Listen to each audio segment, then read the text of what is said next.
Bonjour les enfants, c'est la Mora Rivka et aujourd'hui je vais vous raconter la suite de l'histoire. Vous vous rappelez, hier on avait raconté qu'un berger qui s'appelait Akiva était devenu un grand sadique. Berger, c'est quelqu'un qui garde des moutons. On va revoir l'histoire ensemble. Ce berger Akiva n'avait pas eu la chance d'apprendre. Depuis qu'il était petit, il avait dû travailler. Il gardait très très bien ses moutons. Il faisait attention à ce que chacun de ses moutons ait assez à manger et assez à boire. Il était toujours honnête. Il était toujours gentil avec les autres. Était tout le temps se comportait bien. Quelqu'un avait vu que Akiva était très gentil. C'était Rachel, la gentille fille de Kalba Savoie. Kalba Savoie était le patron de Akiva le berger. Akiva le berger gardait le troupeau de Kalba Savoie. Kalba Savoie était très riche. Il habitait dans une magnifique maison. Oui, c'est moi Kalba Savoie, j'ai beaucoup d'argent. Et il avait beaucoup d'argent. Et il était tellement content d'avoir des bergers aussi bien que Akiva. Rachel décida de se marier avec Akiva et de lui donner la chance d'apprendre la Torah. Elle alla voir son papa. « Papa Kalba Savoie ?»« Oui, ma chérie. »« Regarde, papa, moi, Rachel, j'ai décidé de me marier avec Akiva pour qu'il puisse apprendre la Torah et devenir un tzaddik. »« Mais ça va pas, non. On est très riches, on a plein d'argent. Et toi, tu veux te marier avec un berger qui connaît rien du tout. Moi, je veux que tu te maries avec un tzaddik, tu entends? Avec quelqu'un qui connaît beaucoup de choses, pas avec un petit berger Akiva. »« Papa, tu te rends compte qu'il peut devenir quelqu'un de bien s'il apprend la Torah? »« J'ai dit non. Si tu te maries avec lui, je ne te donnerai plus aucun argent. »« Ce n'est pas l'argent qui est important, papa. » Et elle partit. Ils vivaient dans une maison toute petite, toute cassée. Ils étaient vraiment très pauvres. Ils devaient travailler très dur. Akiva et Rachel étaient mariés et ils étaient heureux d'être ensemble. Rachel dit à son mari, « Allez Akiva, vas-y, tu vas voir. Même si on se moque de toi, au bout d'un moment les gens arrêteront, ils vont t'ignorer. » Tu as raison Rachel, j'ai décidé que j'allais aller et je vais aller. Ce n'est pas grave s'ils se moquent de moi. Et Akiva partit apprendre la Torah. Il était avec un gentil moré et des petits-enfants qui, eux, ne se moquaient pas de lui, étaient très gentils. Il n'était pas orgueilleux. Il se mettait au même niveau que tous les enfants et apprenait comme des petits-enfants la Torah. Imaginez-vous que votre papa il vient dans la classe et il reste avec vous pour apprendre. Ce serait rigolo. Eh bien, Akiva, il était dans la même classe que ses enfants. C'était rigolo. Et il disait, c'est pas grave si j'ai honte. Au moins, j'apprends la Torah d'Hachem. C'est le plus important. Et c'est alors qu'il rencontra des difficultés.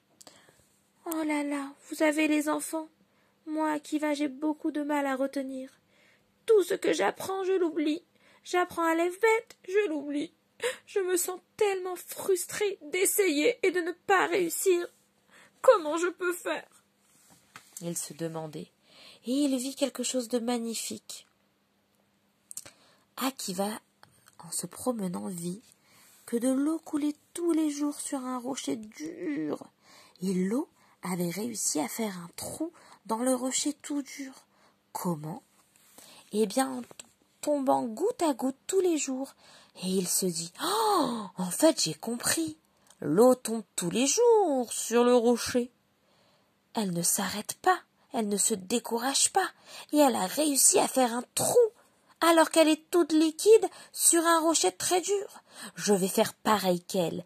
Je vais faire rentrer la Torah dans ma tête tous les jours, et je vais la retenir. » Et Akiva continue à apprendre, et il réussit. Il réussit tellement qu'il devient Rabbi Akiva. Il partit de chez lui et apprit la Torah, apprit tellement que maintenant c'était lui qui devenait le Rabbi Akiva. On venait le voir du monde entier pour étudier la Torah avec lui. Il avait plein d'élèves. On veut écouter la Torah avec Rabbi Akiva. Et tout le monde, grâce à Rabbi Akiva, apprenait la Torah et apprenait des beaux secrets magnifiques. Quand il rentra chez lui des années après, une femme s'approcha de lui.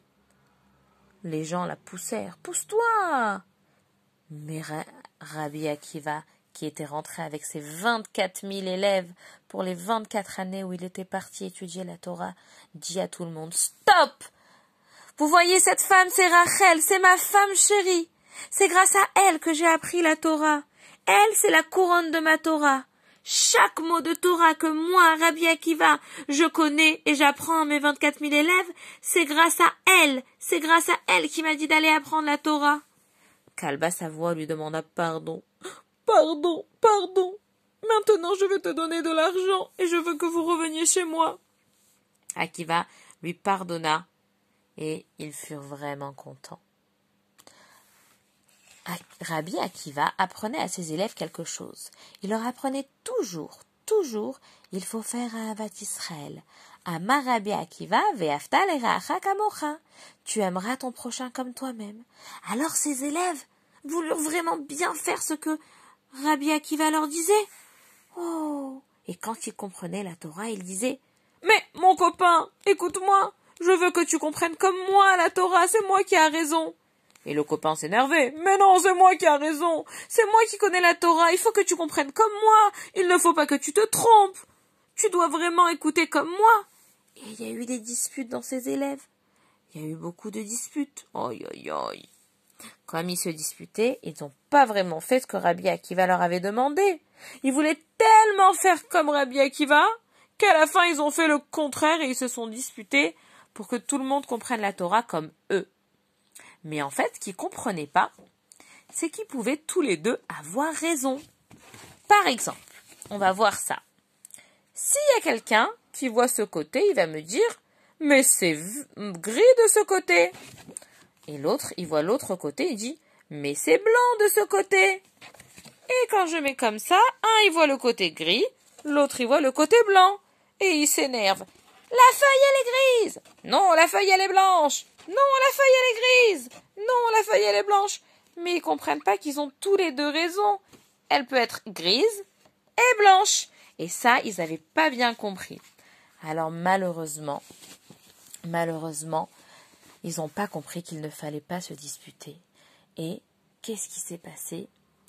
Il y a eu quelque chose de triste. Ils ont commencé à avoir une maladie. Il y a eu une grande épidémie. Et il y en a plusieurs, beaucoup, qui sont remontés chez Hachem.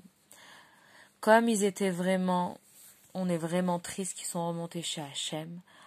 Pendant tout le moment où ils sont remontés chez Hachem, où il y a eu cette maladie, on ne fait pas 3 choses. On ne se coupe pas les cheveux, on ne se marie pas et on n'écoute pas de la musique. Et c'est pour ça que pendant le Homer, on ne fait pas toutes ces choses-là. Et surtout, ce que nous, on doit faire, les enfants, c'est se rappeler de s'aimer tous et de ne jamais se disputer.